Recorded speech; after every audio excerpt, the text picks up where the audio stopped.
and I think some of you may have seen this as well. Shocking. The racism. Oh my God. The guys, fucking racism. It's bad.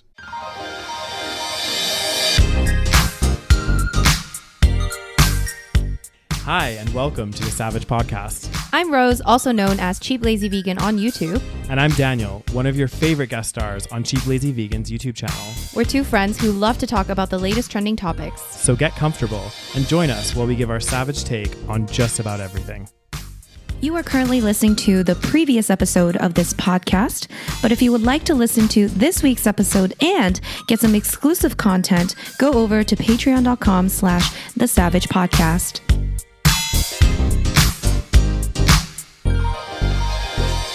Hello, everyone, and welcome to a very late episode. We in trouble. Yeah, well, I guess actually this is going to be late for the Patrons, but for the Yes. for the public community. Oh my God, that's worse. I know. But then Patrons, I'm sorry. Yeah, but they'll still get it early. You guys still get it early. Yes, of course. But it's going to be early by like a few days, and then you guys are going to get the next episode Just in a couple more days. Yes, so you get a lot of content. I coming your love how way. we're switching it to like, oh, you're just getting so much content the Just next few pushing days. so much out to you guys. We are sorry for the late upload. We have been on a tree. We have where have we been, Rose? We was in Vancouver. God damn. And what are your thoughts on Vancouver, Rose? Actually, we should have a let's story talk about time. Vancouver. Yes. Okay, well, first of all, the reason why this episode is late.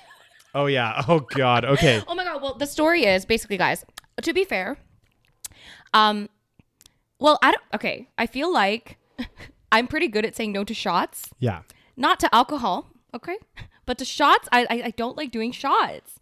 Yeah. How many shots did you do that night? I was not there. I wish you could see Daniel's face. Okay, well, here's what happened. So basically, this one night, I'm still sad about it, but at the same time, I was happy the next day, and you'll see why. Yeah. Because basically, I met up with one of my good friends from like back in the day. Yeah. She used to live here, but now she lives in Vancouver. Mm-hmm. So I was like, okay, let's meet up. I haven't seen her. Actually, I've been seeing her every year for the last couple of years because I've been going to Vancouver since the pandemic. And anyway, so I was like, okay, you can meet my friend Daniel. We met up. And then before we actually met up, we went for dinner and I started feeling sick. Yeah. And at this point, why do you think you were feeling sick though, Rose? Well, it's been, at this point, it was like the third day, right? Of abuse of your body. Yeah. Of overeating, over drinking. I know. It's so bad. So we've been overeating, over drinking. So my body, I think, was just like, what the fuck? Like, just stop. Okay. Yeah. So as I was eating, and I was so sad because the dinner was good. The dinner was really good. And I was like enjoying myself. But then I started feeling like sick. I think it was like right after I finished eating, or like maybe, I think it was after I finished eating. And I was like feeling sick. So I like had to like, What you do when you're feeling sick? Yes. And I wasn't drunk at this point. Yeah. Okay. I had a few beers during the day and I think I'm adamant that I was kind of hungover. Yeah. So when you day drink. you were hungover most of the trip, Rose. I really was. Like when you day drink, during the evening, I usually get a bit like hungover, but I only had like 3 beers and usually I can drink more than that. Yeah. But I think because of the, overload of alcohol and food, it was just like taking a toll. So anyways, so after dinner, we were supposed to meet up with my friend, which we did, but I was feeling sick and my stomach was just like in knots. I was like nauseous. It was just not a good time. So I felt really bad, but like I couldn't drink, which is saying a lot. It's a bad situation. Rose is not feeling well when she can't drink. Okay, Yeah. If she can't even have a glass of wine or something. But like usually, like even when I'm hungover, how you're supposed to do like hair of the dog, like you're supposed to like. Well, I like usually cannot do that if I'm hungover. But it works. Because the very first day that we were there, we met up with one of my friends, and we went out for dinner and stuff like that. And then I was hammered. Rose got a little bit intoxicated. Rose was really enjoying those cocktails, and the wine. So we had to send Rose home. Yes. Then I went to bed. Yeah, and then the next day, Rose was viciously hungover. No, I wasn't viciously hungover. I was hungover, but I was like not that bad. Do you remember the taxi ride that we took? Yeah, it was a taxi ride. Okay, but that was more like it was like you thought you were gonna die. That's true. Like, let's not sugarcoat but it. But in like it was weird because like I slept early. No, but okay, you've seen me when I'm viciously hungover. True. So I wouldn't say it was vicious hungover, but I think it was like a mixture of like it was raining. Yeah. I was like not feeling the best, but it wasn't like so bad, and I was hungry. Yeah. So that mixed with being hungover and then being in an Uber, I was feeling like sick, and then we started eating and I felt better. And then we started drinking, and I felt completely really, better. You felt really good after that. But this was like way later in the evening. Yeah. So I was able to drink at that moment. But I can't even like, imagine drinking when I'm like hungover like in the morning. Anyways, so we were having drinks, or they were having drinks because I could not physically drink, and I felt really bad. And my two friends, Daniel and my other friend, are both alcoholics like me. So they were like, being like, we should drink. Come on, Rose, have a drink. And then I kept saying no. Okay. I said no to peer pressure. And I really wanted to just stay, but I was feeling so sick. So I was like, I need to leave. Yeah. And I felt so bad because I was only there for like probably less than an hour. And then I left, and I was like, you know what, Daniel, you're in good hands because my friend is also an alcoholic. So you guys do some shots. I think before I left, you had done 2 shots already. Yeah. Because I was like, you know what? I need you guys to start having a good time. So let's do another shot for you guys. And you already had another beer and everything. They did their shots. I went home. This guy does not get back into the hotel until 2:30 in the morning, past 2:30 in the morning. I was concerned. By 2 something, I like woke up because I was like having a hard time sleeping. I was sick, you guys. Like I was actually physically ill. And then but I was like, starting to fall asleep. And then I realized at like 2 something, I was like, Daniel is not back. Your phone was dead. I think I messaged you. Oh yeah, my phone died. Your phone was dead. I messaged my friend. Her phone, she wasn't responding. And I was like, okay, what the fuck is happening? But I knew I should have left those 2 together. Yeah. Fuck. Thankfully, you're a guy, so I'm a little less scared, which I mean, I don't know if that's a good thing or a bad thing, but I was like, I'm sure he'll be fine. And then you stumble in drunk as hell at 2:40 in the morning. Oh my God. Do you even remember? No, I really oh my God. don't remember. I was being so weird too. Well, I mean, everyone when they're drunk, very weird. And he was just like, Rose. Oh yeah, what did you say? You said like Kate was rubbing my belly and no, I said you guys both were. I was like, what are you talking about? I was like, you guys were rubbing my belly tonight, weren't you? And Rose like, no. Like, what the fuck are you talking about? I was like, yeah. Daniel was like, yeah. Anyway, I filmed multiple videos of you being drunk. I know. It was great.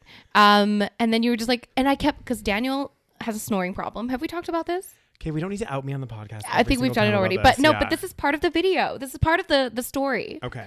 So because he has a snoring problem,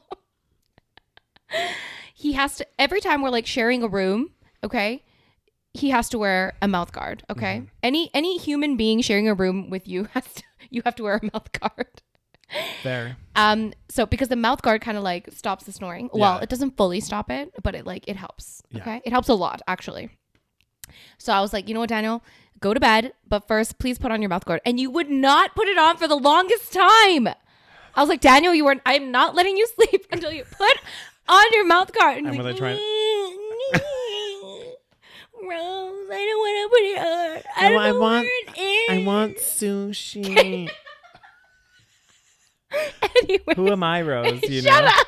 I think I get that whininess from Rose. I've just like taken it from Rose, and that's what I do now when I'm drinking. Okay, do you think I'm like a little better than before? So basically, I remember when I was like in London, I got this nickname. It was called like Baby Rose. Oh God. So anytime I got really drunk, Baby Rose would come out. Okay. Everyone has like a drunk alter ego. Yeah. Mine is Baby Rose. So fucking annoying. And I just get into this like baby voice and I get like whiny, like, I want to eat. I want to go home. Yeah. And then I guess Daniel, has learned the baby, I've taken it and run with it. Anyways, so the reason why we could not record is because of Daniel's shenanigans. Luckily, because I was sick, I was fine the next day. I was still actually like, I think it was still like, there was still some remnants of the illness, but I was like fine. I was a bit tired, but obviously I wasn't hungover because I didn't drink.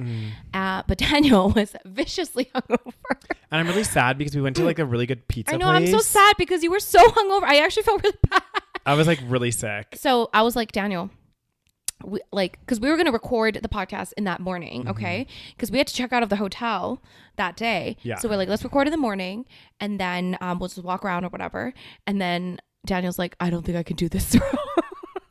I was like, I can't. There's no way. So then, it was bad. I should have just done it alone and be like, hi guys. So we're on the scene of Daniel. And I was being bad, snoring in the background. No, you'd be running around trying to vomit. Oh God. Anyways, so that's why we couldn't record.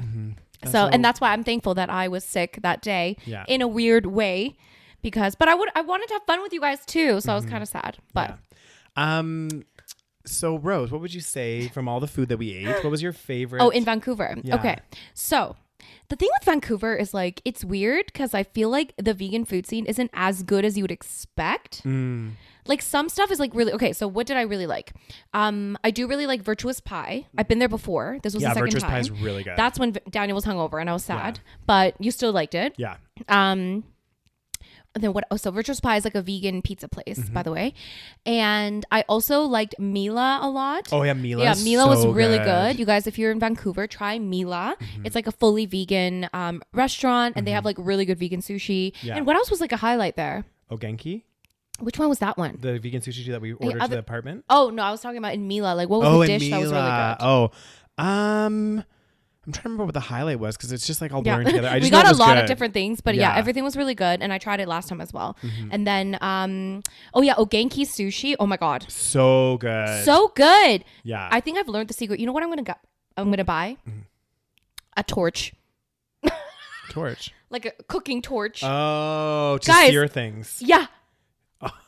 What I discovered, Game changer. my friends, I'm gonna buy one. I was actually gonna buy one today. I'm gonna get one. I saw them on Amazon for like $20. Is it like a gun or something that you go? It's like a gun. So I don't know if you guys are like familiar with like they do this a lot in sushi restaurants, and I'm sure they do it in other places too. For sure. But like they basically take like piece of sushi and then on top they like sear the top. Okay, and for some reason this tiny little bit of searing makes the biggest difference in the taste. It gives that like smoky, like charred flavor, and like it almost brings out some of the flavors. And so all the shit at Ogenki that was like, so Ogenki is like a sushi place, and they do, I think they have a regular sushi menu And then like a vegan and one. a fully vegan one. Yeah. And they have a whole bunch of things that are like, you know, seared. Oh my God, it was so good. You were living your best life. I was living my best life. I was so happy. We ordered so much sushi from that And place. it was so good. It was so Yeah, worth it. that was good. And so I'm going to buy a torch and I'm going to experiment with different things. God damn, I'd be a bit scared. Anyways. I'd be scared with you in a torch So in the Ogenki, kitchen. yeah. So those were really good. I'm trying to think what other places. What about you? Same ones? I think it's the same, yeah. Like I liked meat. It was okay, but like it's kind of meat is overrated. yeah. But I thought it was like it's good. Like it's not like terrible food, but it's not like something that I'm like, whoa, this is the most amazing thing ever. You know? So meat is like a very popular. Yeah. There's so many. I think there's like 4 of them in Vancouver. Yeah, there's like multiple in Vancouver, and it's basically a vegan like restaurant, and they have like kind of like burgers. They're known for like their big like burgers and like more like fast food. Kind Vegan of, fast yeah. food. And I don't know, like I've been there like multiple times. Probably that's the place I've been to the most, but I find it least like amazing. But it's fine. Like it's not horrible, but it's not like amazing. Yeah. The brunch was mediocre in my opinion. Yeah, the brunch. I feel like they could have done more with the tofu. I know, they did nothing with the tofu. Yeah. Anyway, so meat was okay. What else do we eat? Oh God. I'm trying to think what else we did because we Maybe had not. Oh, hold on. do chai. Do chai. So do chai was when I was sick, but do chai is otherwise really good. It's like a more like Thai / Vietnamese sort of food, I think. And we went to that Vietnamese restaurant as well. Which one was the Vietnamese one? Remember the one around the corner from our hotel? Oh, that one was so bad. Yeah, that one wasn't great. That was like a random one that had like Yeah. some vegan options. Yeah. But yeah, it was good. Nothing beats Montreal, but I know. Oh my it God. was good. Better than here. Yeah. Other than my cafe, of course. Of course. Of course. Which you ate at tonight. I did, yeah. Because guys, it's been a busy night. I am still doing that F45 like fitness thing. Daniel, so you don't have to give reasons for eating at my cafe. You can just eat there. I didn't have time to cook, so that's why I'd be rushed. It's not because you were craving it. And I haven't had the bulgogi in a while. It's been a while. So You love that thing. Oh, so good. It is really so good. Anyway, yeah. Overall, oh yeah. So what are your thoughts on Vancouver? Just overall. Overall, I think it's like if I'm going like for like a day or two, that's fine. I think because I've been to Vancouver so many times, I've seen like the How many times have you been? I think that was like my 4th or 5th fifth time. Cool. And I think it's just like it's a very big city. Like I forgot how big it was. Yeah. And I feel like a lot of stuff, especially like some of the places that we went, they're so like spread out. Yeah. You know, like we'd go to like a Chinese restaurant and it was like super far, or we go here and it's like you have to drive or you have to like figure out transit and stuff. And also like, and like, is their transit really that great? I don't know. We didn't take it. So yeah, we like, because I was looking at the transit and it always seems like, I don't know, harder to get places. Like it seems long, you know, anyway, continue. And I know that like a lot of cities have this now, but like also like the day that I was really hungover, Rose dropped me off at a movie theater because we were like in Chinatown area because that's where Virtuous Pie is. And actually that's where Mila is as well. Yeah. And again, like not to like throw shade to that area or anything, but like it is like, it's so rough. It's very rough. It's bad. I mean, and there's nothing being done about it. That's what's crazy. I know. And then like just up from Chinatown, because Chinatown, I feel like there's like, you have East Hastings, which is known to be really bad. Yeah. And then I think Chinatown has just kind of gotten overflow of like people. So. And now it's like, I left the movie theater and I was going to get an Uber to go to meet up with Rose. And there was just literally, there was so many people around. Nobody was sober. Nobody like, and I was like just on my phone, like, okay, can I like, not to be like, it just, it doesn't, it's not that I'm like scared. It just puts you in an uneasy, uncomfortable situation. It's uncomfortable. Because you never know what someone's going to do, right? Like, especially when they're strung out on all sorts of drugs and stuff. And like, nobody wants to be around that in general. Not that like, again, we should be doing something about it. This is the thing. And but it's like, what is the solution? Exactly. That's what I want to know. But like, it's interesting because you're seeing more and more of these pop up, like these kind of, you know, areas especially in North America. I haven't seen as many when I go to Europe. Like, I don't know if it's I'm going to the wrong places or yeah, that's like, true. You still see homeless people in Europe, of course. In London, yeah, but London is a little different. Yeah, but you don't see like a section of the city where there's this high. Maybe I'm wrong. Well, okay, London there probably is. Yeah, we true. just don't see it. Maybe, I don't know. Yeah, I don't know. But Vancouver, so if you don't know, East Hastings is like a street. It's a road. It's actually a pretty big road. It's huge. In downtown Vancouver. And it's basically like Canada's Skid Row. So it's known to be a place where homeless people basically live or chill or hang out. I think there's tents on there. It's kind of like, it's basically like Skid Row, if you know. And it's gotten really bad in the last few years. Well, and I think probably because of the fucking home like prices and shit. I think that's a factor in it, right? Like once you start, it's a huge factor. Yeah, like once you start, obviously there's the mental health, there's the substance abuse, but then also there's an element of some people like ending up on the streets because the rent starts getting so high that they actually can't afford it anymore, even though they might have a job and whatever else. Then once you fall homeless, it's like it becomes a vicious cycle because then it's harder to keep a job, right? Because in order to keep a job, you need to like... You need an address. You need an address. You need a schedule. You need to be able to shower. You need to be able to do all of these things that come with having a home or renting a place. And if it's so expensive and so many like people comment, you know, like the rent in Vancouver is just astronomical.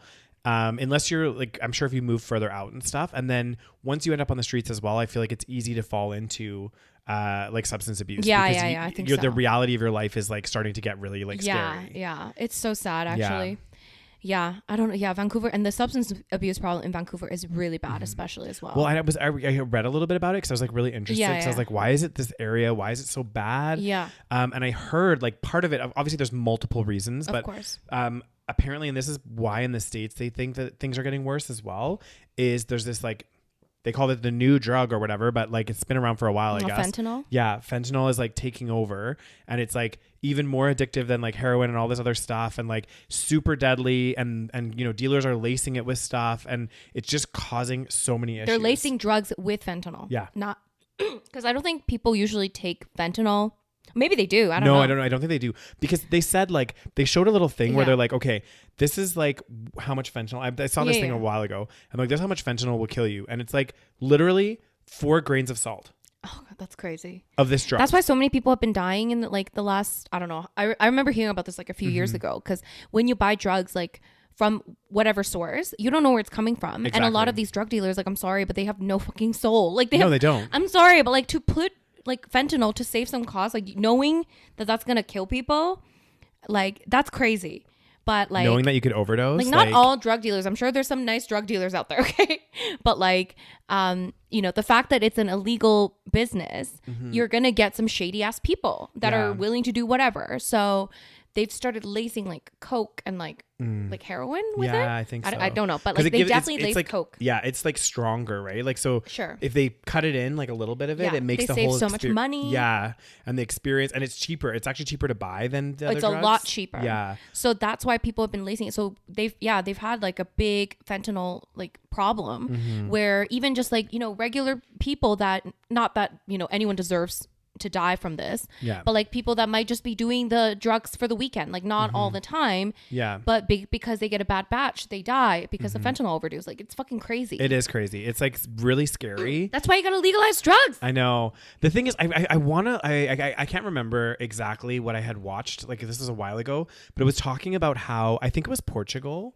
Oh. They had a really bad like heroin problem. Oh. And they didn't know what to do with it, and they were having so many issues. And they started, I can't remember if they decriminalized it or they basically did something where they like really destigmatized it, so people like could openly like felt more comfortable to go into like centers. And obviously it was a gradual pace of change, but it made huge waves. I think at one point Portugal was like the heroin capital of Europe. I could be wrong. Don't quote me on that, guys. But I remember seeing something. I'm gonna look it up and I'll talk about it in the next episode. That's cool. I mean, there's things you could do. Okay. And I don't know if I discussed this, but like there was a guy, I need to read this book.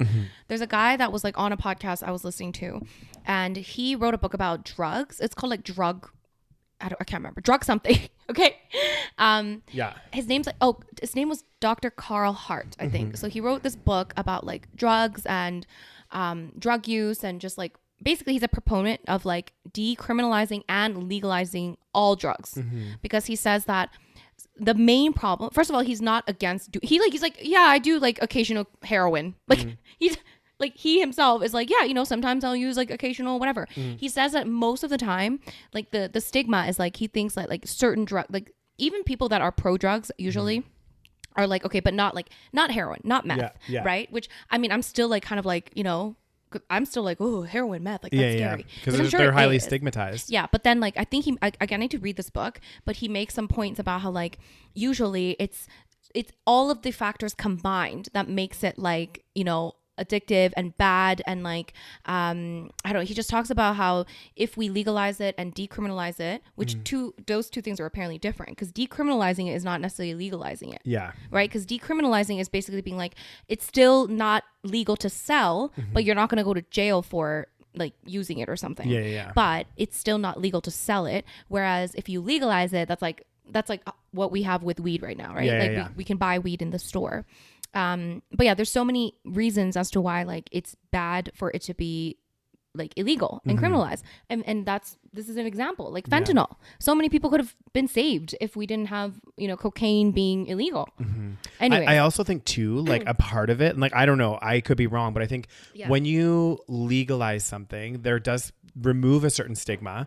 And 100%. Those people, because a lot of the and again, I'm not saying this is for all people. Like some people, they don't want to do the rehab. They don't want to get out of this horrible cycle that they're in, but most people do. And I think part of it is the shame and the stigma involved with, you know, doing this whole process and like being judged and everything else. Whereas if it was like more open about it and more transparent, like maybe more people would actually seek the help that they need and, you know, help themselves get off the streets and things like that. Like, you know, nobody in their right mind, to be honest, guys, like wants to be in the streets. Like, it's just not a fun place to be, you know, like, or like there's nowhere else that they think is better because they can't, you know what I mean? Yeah. So it's either on the streets or like in, I don't know, some kind of shady homeless shelter, which all of them are not like great. That's what I heard as well. Anyway, I found a little excerpt from it is Dr. Carl Hart, and his book is called Drug Use for Grown-Ups. So he argues that most of what you think you know about drugs and drug abuse is wrong. It says that addiction is not a brain disease. Most of the 50 million Americans who use an illegal drug in a given year have overwhelmingly positive experiences. So he's basically he's saying that yes, there are negative things to drug use, but there's also a lot of positive things, which is true. But like we, again, in a society that glorifies alcohol use and abuse, it's kind of funny that we completely stigmatize other drugs. And I think that's partially because alcohol companies spend a lot of money on marketing to make alcohol look great and other drugs look really horrible. But anyway, I need to read this book. Yes, It you do. seems very interesting. Anyways, so yes. Okay, so we're talking. Oh yeah, you were in the theater because, guys, brilliant idea by me. Yeah. I would like to take If credit if you're hungover and you check out a hotel, you got nowhere to go, guys, go watch a movie. Yes, I was like, Daniel, because you were like dying, and I felt Yeah. really bad because we had virtuous pie. Yeah. And I was like, hey, maybe I'll like walk around, and then I was also kind of tempted. I was like, you know what can we do that doesn't involve like much movement, where you know you can just like relax. I was like, how about a movie? You know, so that's why you went to the movie. Yeah. But it was like near Chinatown. Yeah. And what was in Chinatown? It was in Chinatown. Yeah, okay. yeah. And then you left, and then you're like, God damn, it'd be rough around here. Mm-hmm.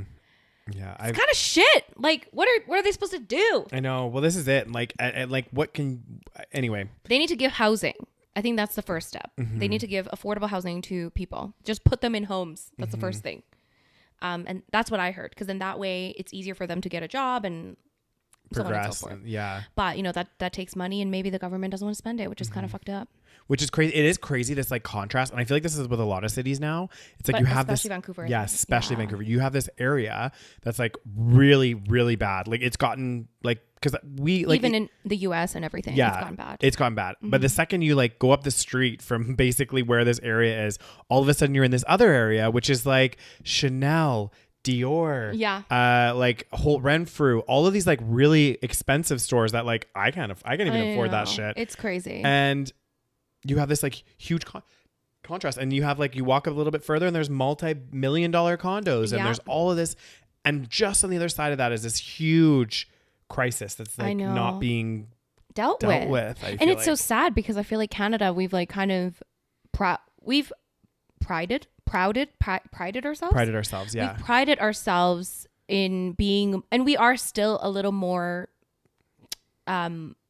middle class heavy. Like what's the term? Like we're there's less disparity in Canada compared to like places like US and stuff. But it's getting worse. Yeah, and now it's like we're starting to see these things, and not that we haven't seen it before, but it's getting worse. So that's what's kind of scary. Because like at Vancouver especially, it's like the rich people there are like fucking rich. Like really rich. They got multi-million-dollar fucking condos that are like tiny, but they're like in fucking downtown Vancouver for millions of dollars. Yeah. It's crazy. It's just it's so crazy to see this like such vast contrast. And at the same time, like it's like really sad. Like it's like, you know, I don't know. It makes me sad to see what's going to happen in the next like 20 years. That's the thing. It's getting worse and nothing's being done about it. Yeah. And then I feel like we're going to have to start doing things that other countries with, you know, big gaps have to do, like living gated communities. I really don't want to fucking do that. No, it's so annoying. Like I don't like that kind of, I don't like that. Like I don't want the solution to be gated communities, people living separate from one another. Yeah, it's so it's like you want to be able to like walk around your neighborhood, go to a coffee shop, feel free like walking around downtown, and mingle with people that have less money than you. Mingle with people that have more money than you. Like it should be normal. Like I hate this. Like because the thing is, the more that you separate people like that, like if you have like really poor communities here and then like a really rich community, they're not mingling with one another, they're not talking to each other, even though they're like right next to each other. And then of course the rich people are gonna, you know, have a certain mindset about the poor people. Yeah. And because they see that, it's almost like it's hard to not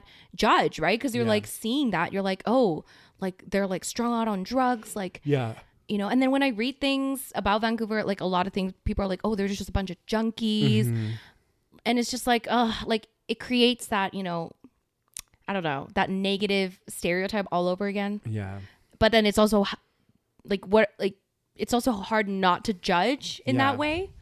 I don't know. It's a very, very complex issue. It's so complex. But the scary thing is it is getting worse. And it's not getting better. And it's getting worse at a rapid rate, I feel like. God you know, it damn, seems I want to to be... I want to know the stats of Vancouver. God damn. We'll look them up. It's very scary.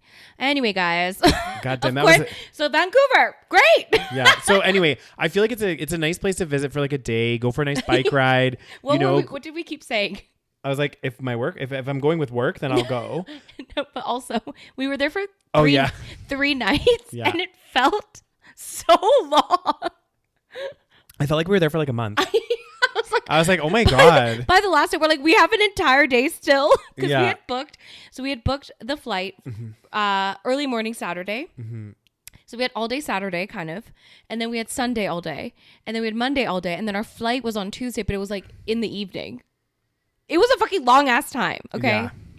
So Vancouver's like it's a fun city, I guess. There's like food and it's a big city. Yeah, it's good food, and I think alcohol to drink. Yeah, I think for like people like that want to do a lot of shopping and are mega rich. Yeah, I feel like it's a great place. I'm not into shopping. Yeah, it's kind of like reminding me. No, it doesn't remind me of Singapore, but I'm like, because Singapore's like another place where it's like you can go in and be like, there's lots of expensive shops and there's lots of like bougie stuff, right? Like you can do that. Like there's way more bougie stuff in Vancouver than there is here in Calgary. True. Like way more. So like I feel like if you have a lot of money, like it's a great like you can have fun and eat at these like fucking nice hotels and like crazy restaurants. I wonder if there's like really bougie restaurants. Like for example in Singapore, you know how we have I lived there for like 4 months. I'm like, in Singapore we have that thing. Yeah. Like you're from there, Rose. I'm from Singapore. Oh my god, I can't do the accent anymore. Cause I'm from Singapore. I'm so sorry, guys. If you're from Singapore, I tried. We do have some listeners from Singapore, Rose. I used to be so good at the Singaporean accent. Let me do the Marina Bay. I can't do it. Oh my god. But anyway, Marina Bay Sands. Yeah. It's like there's like a really fancy hotel in Singapore, and it's like I'm sure if you have seen pictures of Singapore, you've probably seen this. There's like a boat at the top of the hotel. I don't know if it's like. I've been there. Did you go to the pool? I tried to sneak in, but they wouldn't let me in because I wasn't renting a room. Daniel, guess who tried to sneak in and got in? You did. I did.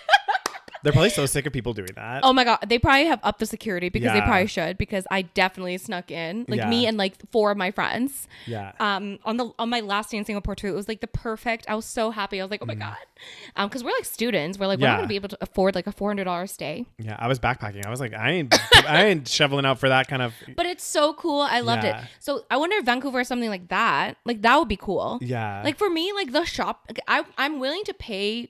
Maybe not $400, but like no.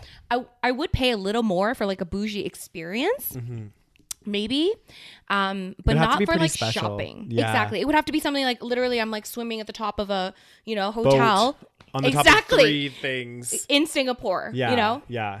No, that's like I would pay for that experience as well. Yeah, but now I'm like, okay, shopping at Chanel, nah.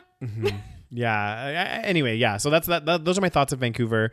I'm definitely gonna go again. Like, I mean, at some point, but probably not for 3 days. I'll just stay there for a day or 2. And I think Vancouver. And also, it was raining the whole time. Yeah, it was raining. Yeah, that makes it hard. Yeah. If it would have been really nice and sunny, then we could have gone for a jog. Exactly. We could have done so much other stuff. And I feel like Vancouver's a good city for outdoor stuff. Definitely. So if you love that outdoor lifestyle, I think that's really good as well. So and like. Yeah. If it's really nice, that's the thing. If you go in the summer and it's nice weather and it's sunny, then there are things to do. You can go hiking. You can go to the beach. Although I really don't like the English Bay Beach. I don't think it's very nice. I prefer Kitsilano. Yeah. Yeah, English Bay I think is overrated. But anyways, but yeah, you could go jogging, you could walk along the seawall, you could do things. But when it's raining, it looks fucking depressing as fuck. Yeah, it's like sad. But anyways, so no more Vancouver in the wintertime. No, never again. Only in the summer. Oh, unless you are going there for free, and I'm gonna join in. Yeah. So that's gonna be the extent. So that was our Vancouver trip. Was it nice to get out? It was nice to get out of the city for a little bit. It was kind of, you know what? I always say this. I think I said this last time too. I don't know why I keep going back to Vancouver. Every time I go to Vancouver, I'm like, I miss Calgary.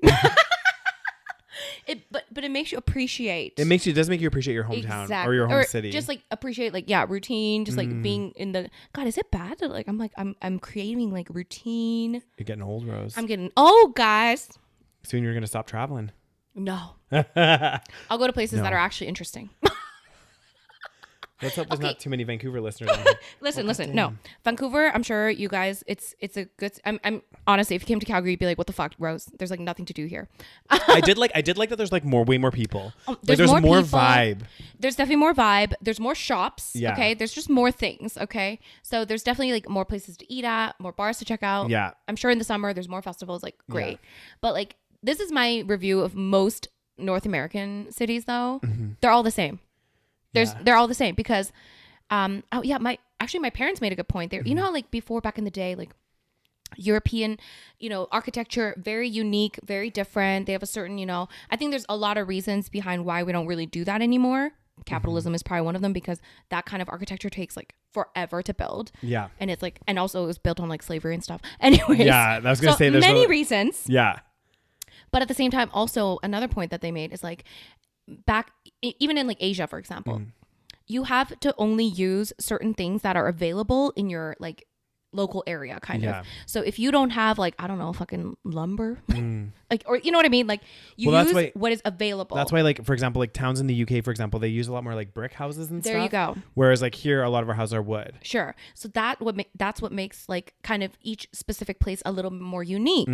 So that's why I really like historical buildings, because I feel like you get like a sense of like the history and like the uniqueness of that place. But North America is a pretty new, you know. Yeah. So now a lot of buildings, you know, especially in Canada, for example, like in the, you know, in downtown and things like that. Yeah. They all look the fucking same. Would you argue though that like, you know, that's happening more and more across the world though? I think it's gonna exactly like because you're right. Like a lot of it is like it's easier to build skyscrapers with certain materials, right? Like that's why they're like so many of the buildings. I mean, they might do cool designs and stuff, but overall, it's like they're still skyscrapers. Exactly. And like I feel like if you know, Asia's a really good example because there's a lot of history in Asia, but I'm sure those big cities now are starting to be the more new buildings, like definitely like Shanghai, Beijing. Like I'm sure they're amazing to go visit and there's different cool things there, but they're starting to all be like this big city of skyscrapers. But at least because I'm from North America, it's like all the shops are the same. Yeah, true. Like, and you still see similar shops everywhere now. Like Starbucks is like everywhere, like McDonald's everywhere. But at least in a different country, there are like local shops, like things of that. But because we're in like a similar culture, we're in North America, we all live in the same culture. So everything looks the same to me. So like every big city is just like a big city, other than Montreal, of course. Yeah. Montreal, again, I liked it because it has a European vibe. It does. It's like if Canada and Europe had a baby. Exactly. And that's pretty much what it was. It was. Or if Canada, or if Europeans colonized Canada and killed all the... Oh God, I made it so dark. You did. Why do I make everything dark? Because you're dark-spirited, Rose. Well, everything is dark. It's true. Okay, Europeans came and colonized this fucking country. Be dark as hell. Anyways, moving on. Getting into... We haven't even started stories. It's been 40 minutes. Oh, God damn. Well, oh my God, we didn't even do our Patreon shout out. Oh, my God, we didn't. We are like failing at this. Oh my God, you guys, I'm so sorry. This is a Patreon shout out. Yep. You guys, Emily, I apologize. You deserve a shout out. Emily. Thank you for joining our Patreon community. My brain. As you know, guys, if you join our Patreon, it's patreon.com/the SaVeg Podcast. You get access to all of our episodes a week early with no ads. They're all ad free. And also every single month we do a Patreon exclusive episode. And what did we do this Patreon exclusive, Rars? God, what did we do? Cancel culture. Oh, we talked about cancel culture. We get in depth about some Don't cancel us for talking about cancel culture. And it was juicy. So if you want to catch that and loads of other exclusive episodes that are only on the Patreon, our Patreon page, go check that out. Yeah, if you want to hear me rant about cancel culture, go check it out. But yeah, thank you so much to Emily for joining our Patreon family. If you guys want to hear your lovely, beautiful name on our podcast next week, join our Patreon. The link is in the show notes. Patreon.com/the SaVeg Podcast. So moving to stories. Oh my God, we fucking God damn, we missed our podcast. I know we just dipped right into it. Okay, what story should we talk about? We're short on time, so I know we are short on time. Well, I think we should talk about what we've been talking about this week. Oh God damn. So, well, guys, as we know, yeah, there's a fucking war going on. Oh my God, it's so crazy. I cannot even believe. Yeah. But here's the thing. Okay, there's the war. We don't want to touch too much on the war aspect, like Russia, Ukraine, because we're obviously not a news source. So we don't know that much. Things are changing all the time. I don't want to pretend that I know. It's obviously a very delicate situation. Yeah. But we do want to talk about something that and I think some of you may have seen this as well. Shocking. The racism. Oh my God. Guys. Fucking racism. It's bad. So Rose, basically we have a group chat with our friends and Rose sent a bunch of they were like tweets and they were like TikToks. TikToks. Oh my God. I could not believe. It's basically of people like news reporters in the last little while. Journalists talking about the situation that's going on in the Ukraine. And the way that they're talking about it is horrendous. I mean, obviously the situation is not great itself. Yeah. But to downplay and basically what were some of the comments? So basically, I mean, the thing is, we are all kind of guilty of this. I think it's a mixture of the fault of media, but also the fault of people. Yeah. So because we're very Eurocentric, just in our world. We don't see, and because we're fucking racist, I get like I didn't. We don't. The media does not cover certain, world atrocities, wars, certain, conflicts in the same way that they covered the Ukrainian and Russian conflict that they're covering right now. So basically, and I think we've all kind of noticed it. Yeah. Or not all of us noticed it, but like a few of our friends were talking about it. We're like, I mean, yes, it's fucking horrible. Like, obviously it is. But at the same time, like, are we being, why don't we have the same reaction, which we should, to other conflicts around the world? Because there are horrible conflicts that happen all the time. People are getting bombed all the time. Yeah. And we should be talking about it in the same, passionate way. So that's the first thing we're talking about. And then I noticed, and, so I was already like, oh yeah, we definitely do that. We should, probably change that. And then on TikTok, people were posting, one of the first ones I saw was like this guy, like doing a parody, which is kind of funny. This guy, he was like basically doing a parody of these reporters. Yeah. And I could not believe that these were real reporters. Basically, they were saying like they were reporters from like the US, I think a lot of them, and then some European ones, like British. The things they were saying were like, they were saying like, well, I didn't catch the entire segment, but they're like, these are not your, Syrian refugees. These are not people from Africa. These are Europeans. European people. These are European people with blue eyes and blonde hair. They're middle class. They look middle class. They're wearing, regular clothes like you and I, and it's shocking. I couldn't believe, like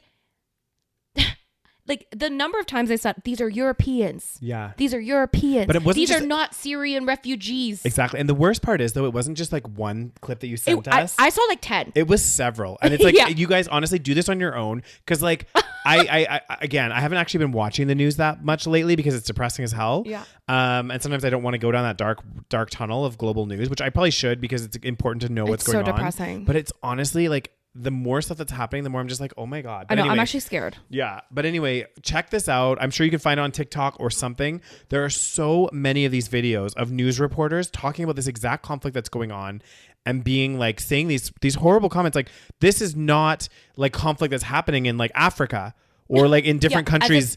As in that would be fine. Yeah. And then they're like, this is happening in Europe. Like, these are Europeans that are getting bombed. And it's like, oh my God, like, we get it that it's happening in Europe. We understand that. But the fact that you're actually commenting this stuff is downplaying global conflict around the world. Yep. It's really blatantly showing your racism. And like, it's so bad. I know. It's actually insane. Like, first of all, Europe is not new to conflict. Like, let's just put that out there.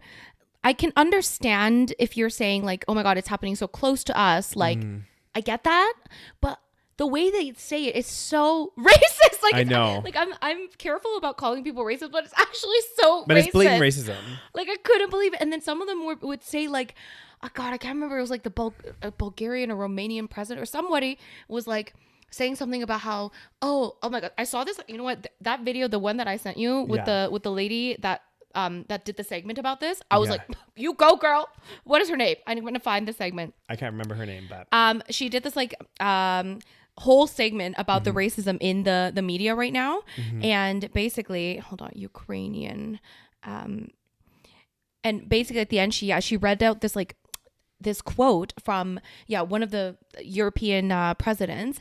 And basically he was saying how like, oh, these are not like terrorists, or basically what she was saying is when it's like Syrian refugees or like, brown people, black people, they immediately like shut down the borders. There's a more serious issue than we are saying right now. Yes, it's bad to say racist things, but it actually has more bigger implications because when we see the Syrian refugees and them being reported in such a way that is very different from the way that we report European conflicts and white people being, being refugees, the way that it's reported when it's like Middle Eastern people or African people, it's always like, oh, like shut down the borders. We can't have like, we can't have these terrorists in our country. They get branded as terrorists, even though they're refugees. And they get branded as terrorists and they shut down the borders. Whereas Ukraine, which they should be doing, European countries are welcoming Ukrainians.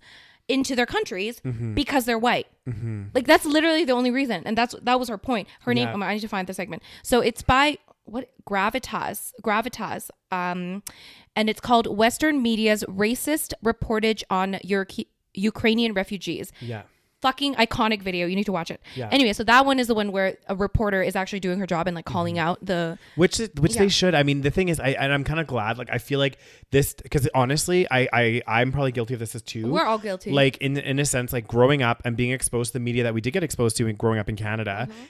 This has probably been going on this has been going on for a long time.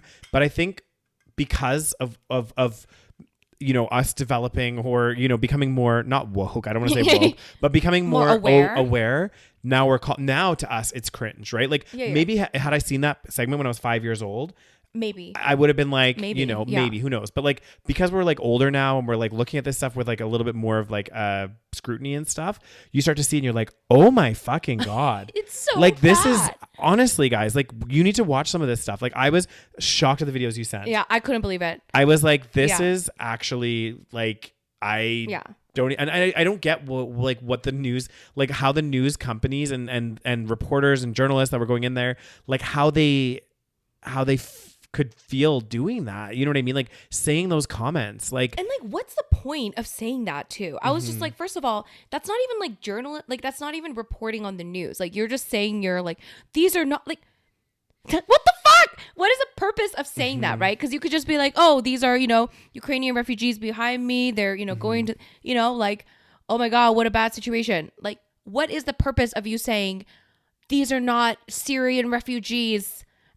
That's basically saying this is an actual serious problem. Yeah. Whereas that was just, that happens to them all the time. Who gives a shit? Who cares? What the fuck? Yeah. But that also makes you question, like, okay, we need to do more shit to help these people. Like, yeah, I can't even believe.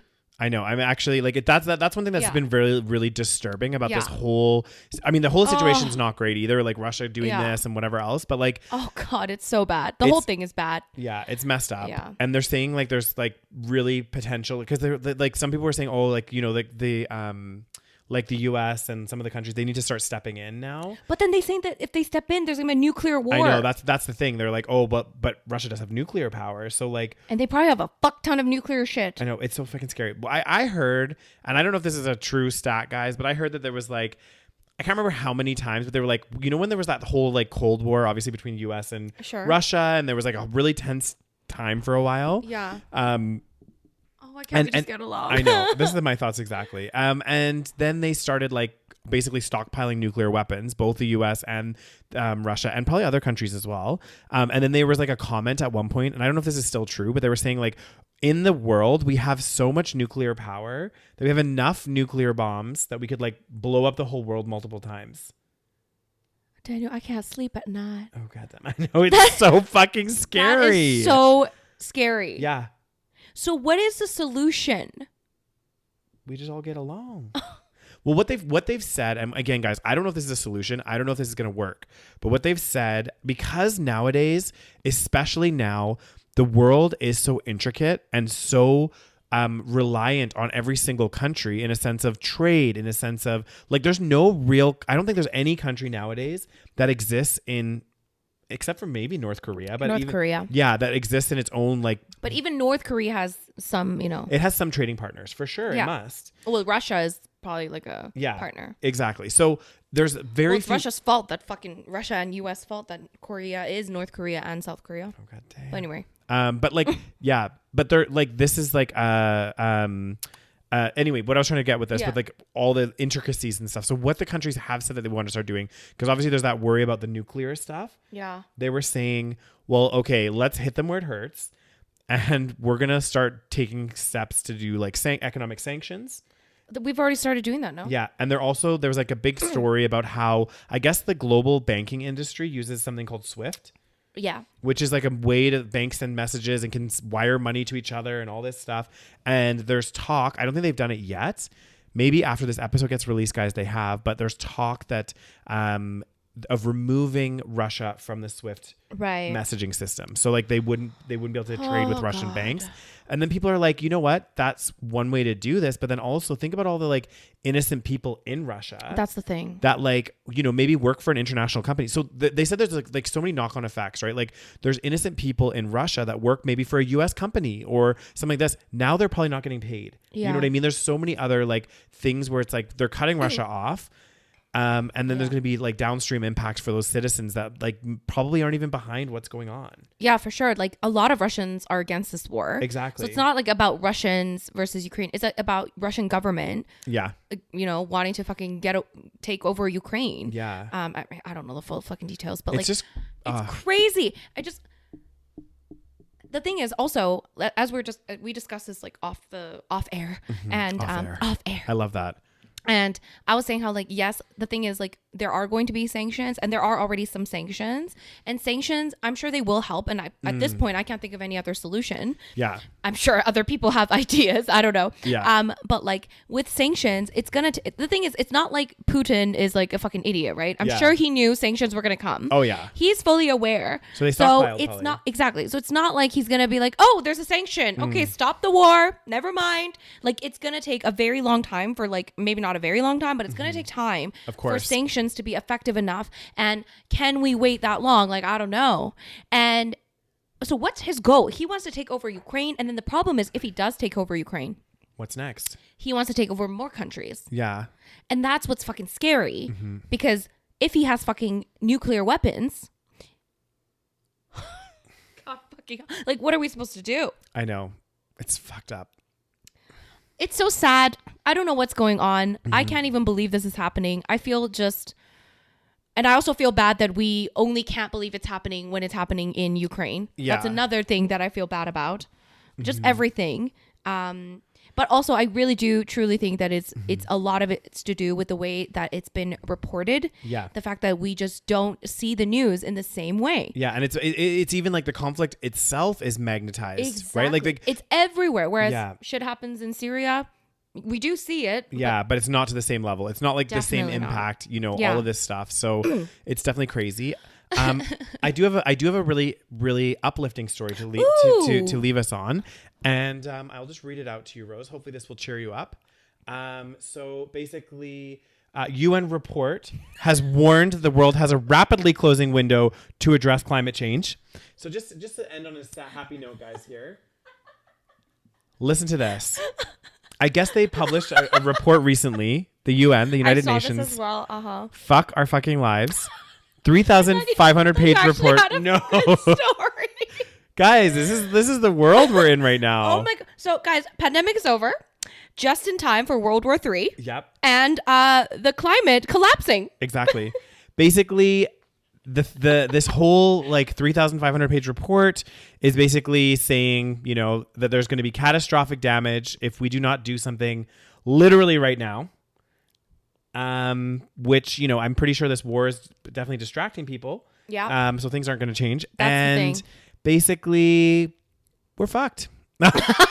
We fucked. So it says the report warns that sea levels could rise several feet and swallow up an entire island nations and coastal regions. It also predicts that millions of refugees could be forced from their homes due to drought, heat, hunger, natural disasters, and the proliferation of disease-carrying insects. Fun. Yeah. Yeah. Well, because like if you think about it, guys, like the thing with global warming is there's so many impacts globally. Yeah. To like domino effect. Exactly. There's domino effect. Because like if you think about it, okay, you have the sea levels rise. Okay, that's going to impact people living along the coast. But then where do those people go? Like they have to go somewhere. They're going to move inland. And then it's going to impact the cities there. And those cities that are there are going to be suffering from drought. They're going to be suffering from extreme other weather. As the sea levels are rising, it's going to create other kinds of problems. Like it's Oh my God, it's domino so effect. bad. Yeah. It says the report adds that humanity cannot afford to wait one more day to take action without missing the brief and rapidly closing window of opportunity to secure a livable and sustainable future for all. AKA, we are fucked, bitch. We might as well just nuclear this fucking world. I know. Well, and you know that there's a really good meme that I saw like actually a couple of years ago, and it was like a kind of interesting take, but it was like this old man that was passing on, and he was giving this massive bag of cash to his like son or his grandson or something, who at the same time was in the desert wearing a gas mask and was like, basically like, what the fuck am I gonna do with all this money? Yeah. Like literally, what the fuck am I gonna do? Yeah. This is crazy. So I think like this is crazy. It scares me because I feel like the world needs an overhaul on so many levels. Oh God. And it's just not gonna happen. No, it's so bad, Daniel. How long do we have? It doesn't say. And you know what I think the root cause of all of this is? Capitalism. Oh my God, it's so bad, you guys. I'm actually like, this report is scary. Mm-hmm. It's very scary. Like it's we like, knew it was bad, but it's like, it's always, every time these reports come out, I'm like, Yeah. oh my God, we're like reminded. Okay. oh God. It literally says the United Nations Intergovernmental Panel on Climate Change, IPCC, published a more than 3,500 page report detailing the catastrophic damage soon to come if greenhouse gas emissions go unchecked. You guys, Manhattan gonna be underwater. And well, think about this, guys. How many Vancouver is gonna be underwater? Yeah. Like all of the. Oh yeah, they actually said. You know, I saw like another thing. It was like Vancouver is one of the cities that they predict will be underwater. Hold on. In the next while. Yeah. Because like think about it, all the big cities, like a lot, well, not all of them, but a lot of really big cities are based on water, because obviously that was like their main mode of transport back in the day. We used water systems and stuff.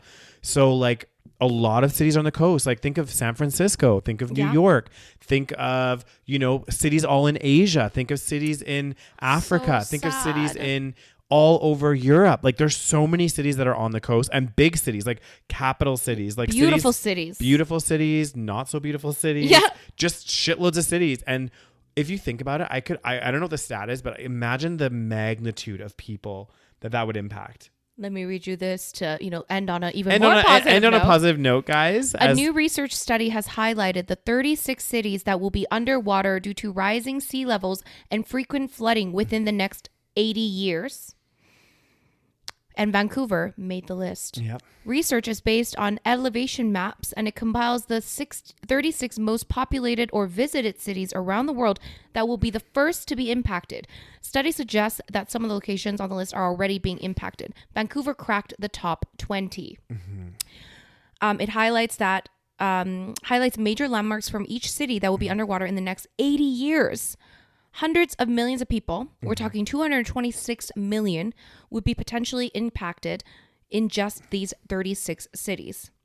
That's fucked. It says research hinges on the prediction that sea levels will rise 1.5 meters due to rising global temperatures. Global temperatures only need to increase 3 degrees Celsius. Sorry, hold on, my brain just had a mind blank.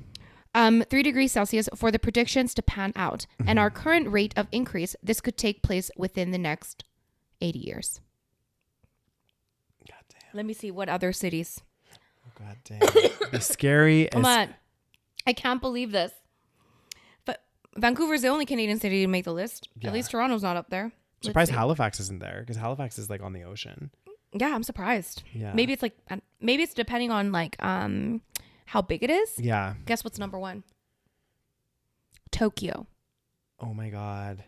Okay, number 1, Tokyo. Number 3, Mumbai. Yep. No, number 2, Mumbai. Sorry. Number 3, New York City. Not surprising. Number 4, Osaka. Japan, you fucked. Oh, God damn. God, we fucked, man. Yeah. Number 5, Istanbul. So sad. My God. God, this is also sad. Number 4, Kolkata, India. Yep. 7, Bangkok. Yep. 8, Jakarta. 9, London. And then number 10 is Dhaka, which is Bangladesh. Mm-hmm. Number 11, Ho Chi Minh. 12, San Francisco. 13, Miami. 14, Alexandria, Egypt. 15, Sydney. I mean, we got Boston, Lisbon, Dubai, Vancouver, Abu Dhabi, Copenhagen, Barcelona, New Orleans, Dublin, Honolulu, Amsterdam, Cancun, Venice, Charleston, USA, Macau, China, Male, Maldives. Is it Maldives or Maldives? I never know. Maldives, I think. Okay. Savannah, USA, Nassau, Bahamas, Punta Cana, Dominican Republic, Key West, USA, Cockburn, Turks and Caicos. Anyway, basically, we fucked. guys, so sad. I hopefully our Vancouver stories in the beginning cheered you up a little bit, because right now our world is in a dark place. 80 years, you guys. So if your kids are being born right now, it's in their lifetime. Don't you fucking move to any of those cities that I just mentioned right there. Or if you live in those cities, maybe have your kids go somewhere else. Just be like, the crazy thing. Yeah. What are people thinking? They're building more shit. I know, but maybe they're thinking like we can come up with a way to like try not to like flood it or something. But like I don't know. It's just it's like your faith in humanity. I know it's a losing battle. Like I was saying, like if you're trying to like pull out water out of a boat and there's someone with a fire hose behind you. Yeah, it's like we fucked. That's the thing. Mm-hmm. Oh my God, it's so scary. It's so scary. Because the thing is, it's not even just going to affect those cities, right? Mm-hmm. Because they said 200 million people. Yeah.